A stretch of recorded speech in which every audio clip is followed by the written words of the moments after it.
Well, hello there, everybody. My name is Didi Verg, and I'm your host for Let's Talk Hypnosis, brought to you by Hypnothought Live. And today it is my very special privilege to be speaking with Melissa J. Roth. Welcome to the show, Melissa. Thanks, Didi. Now, sorry, go ahead. I said it's my pleasure to be here. Thank you for doing this. Yeah, no problem. And you know what? I happen to know Melissa very personally, and she's an extraordinary person in our industry. Let me tell you a little bit about her. After healing her own irritable bowel syndrome and fibromyalgia through self-hypnosis, in 1995, Melissa Roth founded the Alabama Hypnotherapy Center, and since then she specialized in medical applications of hypnotherapy. She's developed a number of unique approaches to chronic illnesses which have become alternative treatments of choice worldwide. She partners with physicians often most of the time in every specialty to promote hypnosis as an important and valuable tool in the medical arsenal, and she teaches from experience. So say a little bit more about that, because I know that you really are someone who has been there, lived through it, changed it, and then helped the world to go on to change everything from fibromyalgia to chronic fatigue to irritable bowel to any of those kind of diseases like immune disease, self-immune diseases like rheumatoid arthritis. So tell us a little bit about how you got into hypnosis. Well, back in 1984, I started getting sicker and sicker and sicker, and I would go to the doctor and they'd go, "Oh, well, honey, it's just stress. You know, you got a high stress life. Here, take these antidepressants." And those only made me worse. And so finally one day, I had both severe IBS and fibromyalgia at the same time. And I owned a human resources consulting firm at that point, and was really unable to go to the office. I mean, the secretary would even bring payroll checks to my house for me to sign because I couldn't get to the office. Right. So I thought, something's got to give. Western medicine doesn't have a clue what to do with me, and I can't. At that point, I was a young woman, and I'm still young, but I was younger. And I thought, I've got to do something. So I started doing research. I hauled myself to the medical library in town and started doing research, and I found this one synopsis of an article that had been written on using hypnosis for IBS by Peter Horwell, a gastroenterologist in Manchester, England. Mm-hmm. And what the article said was that he was using hypnosis for his failed IBS patients, and about half of them were getting better. Nobody was getting well, but they were getting better. Right. And I thought, 50% looks pretty good from where I sit. And I thought, well, I'll just call him up and find out what he's doing, and I'll figure out how to get whatever it is. And I was really naive, thinking that I could get this world-class researcher on the phone. But after 21 days of straight calling, I did. I know his secretary was going, "Dr. Horwell, talk to this yank and make her stop calling me." and I got him on the phone, and it was just this. There was no conversation. He thought I was a hypnotherapist. Oh. And he said, "All right, do this, do this, do this, don't do that. And if they're close to 50, don't take them, because it won't make any difference." And I'm going, "Oh God, I'm close to 50." And I thought so I got off the phone. I was just elated. Oh, I know what to do. And I started thinking about it, and I thought, I don't have a clue what he just said to do. I mean, I knew hypnosis at that point. I had learned it as an undergraduate and used it to get through graduate school. And then I had used it for pain-free childbirth and actually to get pregnant with my daughter. So I'd used it, I'd read it, I was using it for my corporate human resources clients, workshops, for communication, conflict negotiations, and et cetera, et cetera. But didn't know hypnosis. So I hauled myself off to hypnotherapy school, and that didn't tell me what I needed to know either. Mm-hmm. And then I took the advanced classes, and that didn't tell me. So I just started experimenting on myself. I went down a lot of dead ends. I hit a lot of brick walls. But over a period of 13 months of just hit or miss, and one brilliant idea, one epiphany one day, I hit upon the combination, and I became symptom-free. And so I went back to work, and I was seeing clients for irritable bowel syndrome. And so one of my clients was a physician who had been in danger of losing his partnership because he couldn't see patients because he couldn't stay out of the bathroom. So we very quickly eradicated his IBS symptoms, and he was going, yeah, but this pain in my legs and my shoulders and my back. And I'm going, well, I don't know what to do about that. That's not IBS. He said, well, look, he said, if you can do this, you can do that. He said, it's my money, just try something. I said, well, Mike, you've got fibromyalgia. I don't know what to do. He said, just try something. So I thought, well, okay. So I started working on he and I in tandem. And that took another 9 months. And we were both symptom-free. Oh, because you had it yourself at that time, too. Yeah. Right. And I'm going, whoa, maybe this is going to work. And my sister noticed I was back at work and called up and said, well, what did you do? And I told her, and she said, fix me. And I went, okay. And so she showed up for her third session with 17 of her closest friends and family members in tow. I walked out to the reception room to get her and was going, where the hell you come from? No pressure at all. And she said, everybody wants to be fixed. And I'm going, oh, no. So, sure enough, they all became symptom-free. Amazing. And it was a wide range. Let me tell you, it was everything from early 20s to 70-something. And with fibromyalgia or many different things? With both irritable bowel and fibromyalgia. Right. And so at that point, I thought, I think I'm onto something here.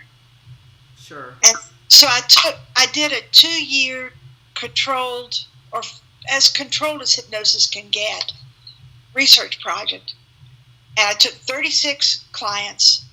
I did 2 projects, one for IBS, one for fibro. And I took 36 clients into each one. And the way I got them was I went to physicians and said, this is what I'm doing. I won't charge them. I know that you can't do anything for them. Mm-hmm. You've done the best that you can do, and it doesn't work. So the physicians sent them to me. And at the end of the 2 years, 86% of IBS clients were completely symptom-free, and 94% got at least a 50% reduction in their symptoms. And that has lasted. I still keep up with those 36 people. This is, 30-something years later? And they all still are symptom-free. And then in fibromyalgia, it was an 82% became completely symptom-free. And they've remained that way also. Amazing. So what I'm curious about is what is it that's causing these days? Because many of people in our society suffer from some kind of chronic debilitating disease. What is it? What have you seen in your experience that's causing this? Like, what's the cause of it? Well, there's not a universal cause. I mean, everybody wants to all these forums, they go, oh, well, this is stress related. This is death. Mm-hmm. This is, asthma indicates early childhood abuse. No, I don't buy that. I mean, every client is different, but the one thing that is pretty consistent with most of these chronic illnesses is that, your unconscious mind trains all of your autonomic processes when you're in vitro, and then those first few weeks and months of life. Okay. And then you're going down the road of life, and everything's going pretty well for you. And then one day you hit a pothole in the road of life. Mm-hmm. Just like when you hit a pothole in the road with your car, it knocks your car wheels out of alignment. And you don't go back looking for the pothole that caused the misalignment and go, I found you. Now, my wheels should be realigned. Now you just take it to a mechanic and they, do their magic and you go on your merry way. Well, that pothole in the road of life is pretty similar. It knocks your autonomic processing out at your personal weakest link. Okay. That might be IBS, that might be fibromyalgia, that might be rheumatoid arthritis, it might be something else. But it's your personal weakest link. Or it could be that series of potholes that you hit. Mm-hmm. Now, understand something. The pothole can be big, or it can be a little bitty when you happen to hit just right. Or it could be the last in the series of potholes. And you become symptomatic. Well, there's no point. Actually, it's contraindicated to do regression to cause, because that causes the client to hit the pothole again. And it just further entrenches the symptoms. It makes it harder to get rid of them. So my epiphany that I was talking about earlier was that since your unconscious mind trained those systems to begin with, why couldn't you use it as the tool, the mechanic's tool, to retrain them to function normally again? Mm-hmm. And once I started formulating suggestions around that theory, it worked. And it continues to work. And I've just applied it from one thing to the next. I've done the research to, find out where the misalignment probably is, mm-hmm. In the autonomic processing series. And then you address that to retrain that part to be like it was before the misalignment, and it works. Apparently, it does. So, I know everybody's unique and special and different, but on average, when you're working with any of these kind of chronic illnesses, how many sessions do you need to see somebody for? Like a range? Okay. Well, IBS, if they're under 50 years of age, takes 6 sessions. Fibromyalgia is 12. Chronic fatigue is 10 to 12. Autoimmune is somewhere 8 to 15. Okay.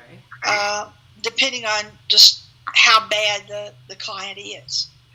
But I got into autoimmune diseases due to a friend of mine, Roger Moore, mm-hmm. in Seattle. Roger and I had the same basic trainer. And even though we trained on 2 different coasts, our trainer went, the two of you really need to know each other. So I called him up. Wayne says, we need to know each other. And he goes, okay. And we've been best friends ever since. But we would be at conferences lecturing together, and he would say, when are you going to do something about rheumatoid arthritis? And when I'm not. And we'd see each other, 4 or 5 times a year at conferences, and everyone, when are you going to do something about rheumatoid arthritis? I'm not. Finally, after this barrage over the years, I turned to him one day and I said, what is your deal with rheumatoid arthritis? Is that what's wrong with Marilyn's back? I knew his wife was disabled due to her back. And he went, no. He said, it's me. And he held out his hands, and they were starting to get all gnarled and bent. Yeah. And I'm going, oh shit! And so the guilt started eating me up. Here's my close friend, my dear friend, who wants help, who's willing to do the work, and I'm the one that's the fly in the ointment. And so we started working on his rheumatoid arthritis, and it was interesting because right about that time I was diagnosed with RA2. And I didn't believe it. I didn't believe it could be. So I went to 7 different rheumatologists, and I didn't tell any of them about the previous workup, and they all came back with the same thing. Right. Well, shit. We started working in collaboration with each other, and now Roger's hands are completely straight. He quit running after a really bad fall, but now he's one of those bikers, with the spandex shorts that I hate. And we can't tell that at all. no. And he'll ride his bike for 100 miles. Yeah, incredible. Yeah. So, and like I said, his hands are completely straight, and he doesn't have any limitations anymore, except for one. Okay. And through this process, because Roger is got lots of certifications in nutrition, and sure. That was his part in our collaboration, was the nutritional aspect of it. We found that corn exacerbates pain levels, regardless of what it is, but particularly with autoimmune diseases. Corn will throw the person back into pain. Or corn products like corn chips or and it's whatever. In everything. There's corn syrup. It's as prevalent as sugar is. Right. As an additive in foods. It's amazing. But when we found that out, I'm sorry, Sedona, come here.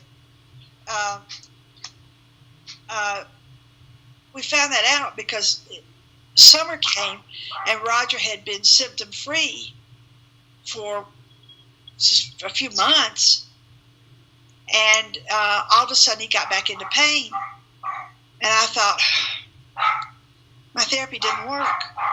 It didn't last. What did I do wrong?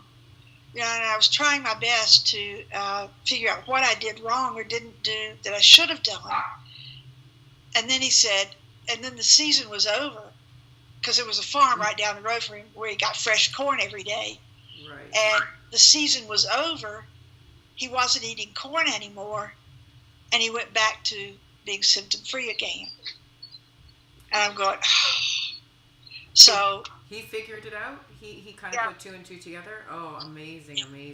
And I'm sure it's not just corn, but I'm sure with each individual. I had a client, and I was working with them for IBS, and I didn't know what I was doing at the time. This is like 10 years ago. And I tried everything in my arsenal, and nothing was coming up. Nothing was working. And finally he came to me one day and he said, Didi, it's flax seeds. The moment I eat flax seeds, my body just has to flush it out. And as soon as he stopped the flaxseed, the IBS was gone. So it's fascinating. I mean, I'm sure a lot of it is activated by the potholes and exacerbated by stress and all that stuff on top of it. But sometimes the thing that's also triggering it could be a food. So that's really amazing that the both of you learned that. Yeah, and it's interesting that people think that stress and anxiety trigger their IBS symptoms, when actually it's the reverse. Stress, the IBS, because the motility of the gut, the movement of the gut to process food through it, is controlled by your vagus nerve. The vagus nerve is this big nerve that just kind of meanders through your body, and it really is the kind of the nerve headquarters that causes all of your other nerves to react. And when it starts either slowing down or usually speeding up most of the time. Mm-hmm. When its processing speeds up, it causes anxiety. Got it. And it causes stress. And so the link that most people think is caused by anxiety is actually the anxiety triggering, the illness triggering the anxiety. Interesting. But, fascinating. So I addressed that as part of the therapy, and it just kind of settles down and learns how to chill out and do its job regularly and rhythmically like it's supposed to. Wow. So this year you're going to be teaching how many hour workshop on fibromyalgia and what it is and how to eliminate the symptoms? It's an 8-hour workshop and it's IBS. The IBS. The IBS is for everybody. It's the pre-conference course where you're going to get certified in working with IBS. It's one day. Yeah. Okay. It's an 8-hour class, full day class. Yeah. And then some homework on the side because it takes me at least 10 hours to teach this therapy process. Sure. So that's why they get homework on the side. Okay. And it is an experiential class. I want them to practice the techniques in class so that I know they've got them, that they've got the theory and the actual practical application. Okay. And they get the workbook, they get everything they need in the class. Okay, fantastic. And Hypnothought also has you doing a 1 hour, 2 hour, 4 hour workshop on fibromyalgia, what it is and how to eliminate it. So how many hours is that?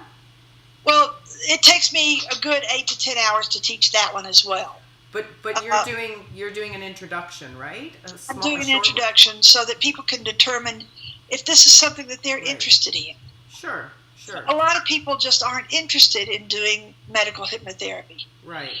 They get approached by clients or potential clients all the time, but they don't know what to do, and they're not sure they really want to take that on. And what I will tell you is if you start doing medical applications of hypnotherapy, you need to be pretty well committed to that because it'll take over your whole practice. Right. What's the percentage of referrals you get from doctors nowadays? Oh, all my clients. That's where for the last 20 years, that's where all my clients have come from. And I was seeing 25 to 30 clients a week in my office. Okay. And running 1 to 2 groups at night. And I cut back to 20 clients a week. It's a lot, yeah. And no groups at night, and that made life a lot more livable. Great. But I mean, you can work as many hours as there are in the day. Sure. And no need for marketing when you get all those referrals. So you're not going to spend any money on your marketing budget, and you're not going to have to do all this stuff like posting to social media. And it's a fantastic way to run a business. Hey, thanks so much for being with us here today. Look forward to seeing you at Hypnothought. And you have a great day, Melissa Roth. You too, Didi. Bye. Thanks. Bye-bye.